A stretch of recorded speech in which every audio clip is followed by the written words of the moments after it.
अपराधियों के हौसले लगातार बुलंद हो रहे थे, जिसके बाद अब पुलिस की बड़ी कार्रवाई सामने आई है। अमित जोश को एनकाउंटर में ढेर किया गया है। चलिए अब रुक करते हैं दुर्ग का, जहां से हमारे सहयोगी सुबोध तिवारी हमारे साथ जुड़ चुके हैं। जी सुबोध, भिलाई में पुलिस की बड़ी कार्रवाई सामने आई है। अमित जोश को ढेर किया गया है। कहीं न कहीं पुलिस पर लगातार आरोप लग रहे थे कि पुलिस अपराध को काबू नहीं कर पा रही है। तो क्या ये कहा जा सकता है कि पुलिस ने अपनी छवि सुधारने के लिए एनकाउंटर किया है? बहुत अच्छा सवाल है कमलेश्वरी जी। और मेरे से पहले ठीक प्रियांशु कश्यप जी ने भी एक बड़ी अच्छी बात बताई कि प्रशासनिक बैठक, जब शासन और प्रशासन की संयुक्त रूप से एक ऐसी बैठक होती है कि राज्य में किस तरीके से जो क्राइम है, वो अपराध की घटनाएं, वारदातें हैं, उसे कैसे कंट्रोल किया जाए और फिर फ्री हैंड किया जाता है जिले के पुलिस को, अधिकारियों को, कि कुछ भी हो जाए, अपराधियों पर कड़ाई बरती जाए।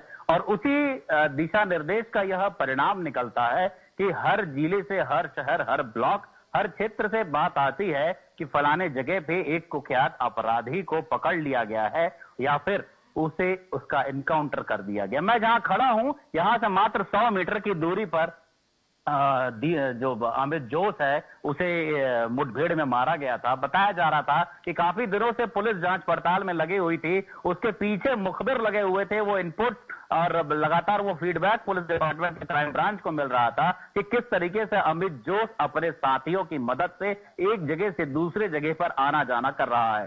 सूचना तो ये भी मिली थी कि नेपाल और भारत के बॉर्डर में कहीं जाकर कुछ दिनों के लिए वह छुप भी गया था। वहां भी पुलिस पूछने के लिए गई थी, जानकारी लेने के लिए गई थी, खोजने के लिए गई थी, पर जब वहां पहुंची पुलिस तो वहां से वह निकल चुका था। इसी तरह के और भी इनपुट लगातार दुर्ग पुलिस के क्राइम ब्रांच को मिल रहे थे और उसकी टीम लगातार उसकी सर्चिंग मोड पे थी। और जैसे ही जानकारी मिली कि वह दिवाली और छठ पूजा के आसपास भिलाई आ सकता है, तो इन्होंने चाक चौबंद व्यवस्था कर दी। उसी व्यवस्था के तहत इनपुट मिला कि अमित जोश अपने एक साथी के साथ मोटरसाइकिल में बैठकर जयंती स्टेडियम, जो कि एक खेल परिसर है, उससे ठीक थोड़ी सी ही दूरी पर जंगल झाड़ी हैं काफी, वहां पर वह पहुंच जाता है अपने आप को छुपाने के लिए, क्योंकि झाड़ियों में छिपना आसान होता है किसी भी अपराधी के लिए। जब वो यहां पहुंचता है तब तक पुलिस की टीम भी पहुंचती है पूरी तैयारी के साथ, और इसी दौरान अमित जोश अपने पास रखे हुए एक तमंचे से उन पर फायर कर देता है। एक फायर जो सीधे स्कॉर्पियो में बैठे अधिकारी को लगती है,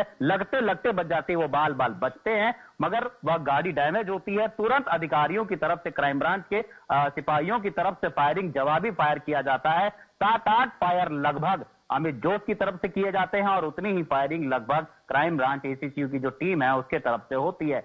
इस मुठभेड़ में अमित जोश को सबसे पहले तो कमर के नीचे गोली लगती है। उसे उसी समय फिर से आवाज देकर बोला जाता है कि समर्पण कर दो, नहीं तो यहीं तुम्हारे साथ गोली चल जाएगी, तुम्हारी जान जा सकती है। मगर वह फायरिंग करने में ही बिजी रहता है, फायर ही करता रहता है। फिर पुलिस को मजबूरन उसके ऊपर गोली चलानी पड़ती है और वह वहीं ढेर हो जाता है।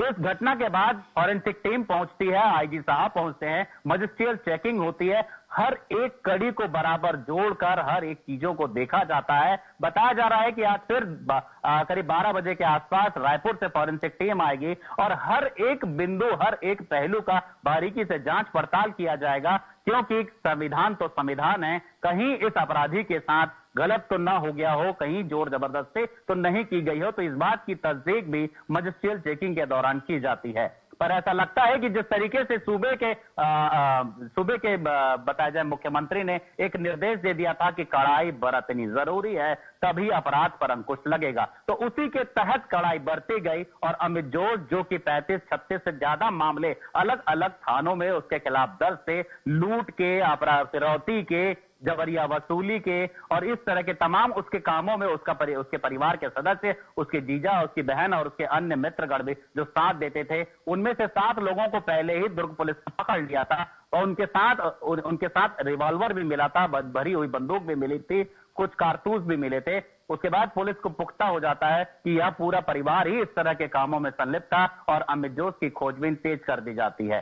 अब यह जो मुठभेड़ है, जिसके बारे में कहा जा रहा है कि एक अच्छा संकेत दुर्ग जिले में देखने को मिल रहा है और इसका असर आसपास के जिलों में भी हो सकता है कि जो लगातार चाकूबाजी, कटरबाजी की घटनाएं हो रही हैं, अपराध, फिरौती के वारदातें हो रही हैं, जबरिया वसूली के अपराध सामने आ रहे हैं, तो उस पर कहीं ना कहीं इस तरह के इनकाउंटर से, मुठभेड़ से विराम लग सकता है। कमलेश्वरी जी बिल्कुल, इस प्रकार के एनकाउंटर से कहीं ना कहीं अपराधों पर लगाम लग सकता है, लेकिन कई बार ऐसा देखा जाता है कि इस तरह के एनकाउंटर के बाद राजनीति जो है, बयानबाजी भी काफी तेज हो जाती है। तो क्या कुछ ऐसा माहौल देखने को मिल रहा है जमीनी स्तर पर?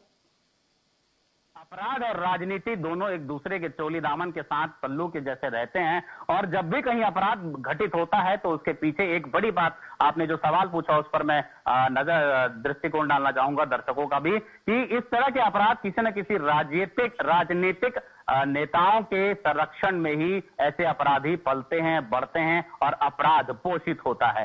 एक बड़ी पार्टी के बड़े नेता का भी नाम इस अमित जोश और उसके गैंग के साथ जोड़ा जाता रहा, जो इसकी तमाम तरह के आपराधिक घटनाओं में उसके साथ खड़े रहते थे, उसे बचाने में लगे रहते थे। तो उस आपराधिक व्यक्ति का नाम, उस आपराधिक व्यक्ति के साथ जुड़े राजनेताओं का नाम लेना तो गलत होगा, क्योंकि पुष्ट जानकारी अभी तक पुलिस के पास भी नहीं है। पर ऐसे सफेद पोस्ट नेताओं के संरक्षण में अपराध पलता है, बढ़ता है, पोषित होता है, उसका भी खत्म होना बेहद जरूरी है। कमलेश्वरी जी बिल्कुल, अपराधियों पर लगाम लगाना बेहद जरूरी हो गया था, और इस इनकाउंटर के बाद कहीं न कहीं अपराध और अपराधियों पे लगाम लगेगी। फिलहाल तमाम जानकारियों के लिए आपका धन्यवाद सुबोध।